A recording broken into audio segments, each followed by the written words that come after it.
जनतेच्या समोर जात आहात. आपण कुठले विजन घेऊन जनतेसमोर जाता? बघा, प्रभाग माझ्यासाठी काही नवीन नाही आहे.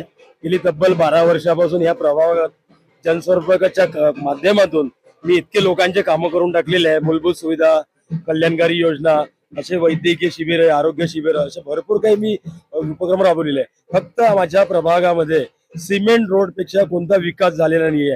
पण सिमेंट रोडचा यांनी विकासाच्या नावाखाली लोकांना इतकं गुरफटून ठेवलेलं आहे की लोक यांनी सिमेंट रोड बांधले पण त्याच्या घरामध्ये पाणी जात आहे. हा रोज बघता जनतेचा असं वाटत आहे की भोलीभाली माझ्या जनतेपासून मतं घेण्याचं काम करतात आणि सिमेंट रोडच्या नावावरती विकासाचं काम करतात. नगर तुम्ही अनेक वर्षापासून शिवसेनेत काम करत होते, अचानक राष्ट्रवादी प्रवेश केला त्याबद्दल. हा, शिवसेनेमध्ये काम करत असताना कट्टर शिवसैनिक म्हणून माझी ओळखी होती नागपूर शहरामध्ये.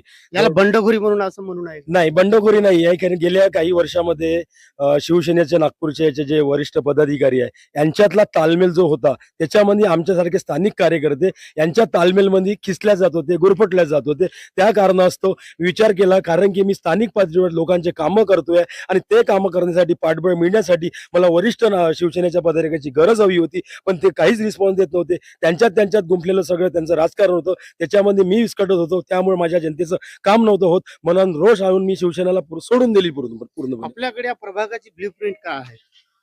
आपल्या विकास प्रभाग कामात आपल्या प्रभागामध्ये